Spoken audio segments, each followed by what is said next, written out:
You know what the best thing about a biscuit is? Not having to wait. This recipe is quick, flavorful, and anybody could do it. We have some basic flour. I have honey. I have a lot of baking powder. I want a lot of rise out of this. I'm using some buttermilk because I love the flavor. And I have real butter. And then the furikake. Nice flavor, gonna add it to the biscuit once we get all the ingredients incorporated. Now I'm using a food processor to do my biscuits because A, cooks get paid by the hour, and B, I want my biscuits right now. So I got the processor, simple flour. Again, baking powder. Now, if I want to use baking soda, I can. You just have to use the acid. I have buttermilk, but I'm using baking powder. Don't like that flavor of aluminum. And then I have some salt. So I'm gonna go ahead and spin this a little bit to mix it. A couple zips. That's cool. And now for the butter. Now here's the thing about butter. We want it pea-sized after it's done processing, because the thing about butter is it releases steam, and that's gonna give you the layers for your biscuits. And there's recipes out there that they shave it, they freeze it, they use a grater.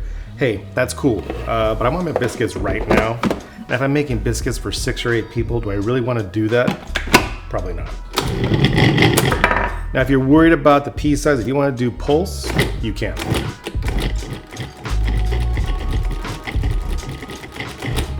Go ahead and check it out.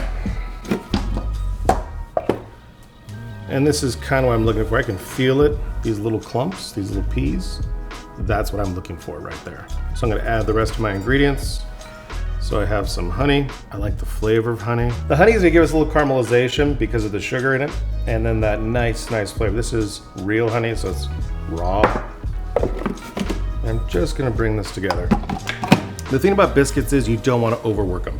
So I'll just pulse it. I'm looking for it to come together. And that's about it. Now here's where people make the mistake with biscuits. They think it has to be totally incorporated and homogeneous. I mean, I still see some dry specks right here. You could tell it's a little bit moist. You can totally see the butter now because I'm using a really rich butter. It's really yellow, so you can totally see the pebbles I'm talking about. And that's it. It's ready to rock and roll. Before we start, I want to flour my surface. It's really soft. And again, it's not totally together. I don't want to over mix and have like hard biscuits. And we're just trying to bring it together.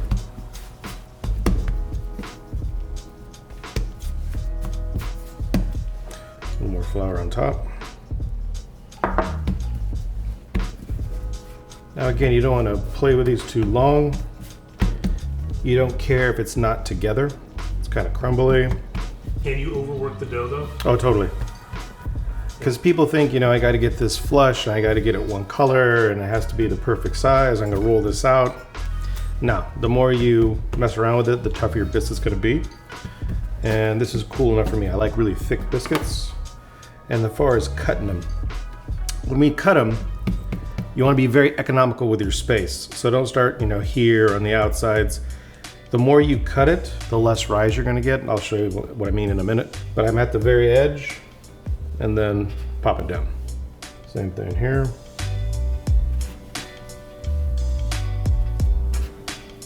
Now this is what I mean about overworking. I'm going to bring this back together again. And I don't want to say they're not going to be as good, but they might not be as pretty. Because now I cut the dough and those little layers that we kind of created get cut. Get a couple more. And then with your leftover, obviously it's not gonna be the same size, but this could be your little tester. And this is special for the cook that's making them. They get to sample their work before it's done. When this is perfectly done, they can go ahead and take this out. We could try it. And that lets us know we probably have 2 or 3, maybe even 5 more minutes left. But this is our tester. So I'm adding buttermilk. Some people add cream. All I'm trying to do is get caramelization on the top. So if you want to add some sugar to these or rosemary, you totally can after you put this on. We're going to do furikake because I like the flavor that it gives me my biscuits. And now I could add my flavoring. Yeah, why are you doing this on the table, not on the sheet pan? Because I want a clean sheet pan. I don't want stuff burning on my sheet pan. I don't want the cream or buttermilk to burn on the sides, give us that smell. corporate kitchen, really not gonna smell it, but your house, it's gonna stink. Why am I spraying it? Because I want my parchment paper to stick. I don't want it to fly away with a little convection. Also, I'm gonna spray it because I don't want them to stick. So now I can pop these bad boys right on and straight into a 425 degree oven. These biscuits were in the oven about 15, 16 minutes and they're golden. Nice color, nice crunchiness, and then it's all about opening it up. Very tender, very soft. These are really good biscuits. Now, this is smoking hot. Very buttery, but I have caramelization on the outside, so it's really, really crunchy, and it's so tender. Really light cake. I mean, this biscuit right here is screaming gravy.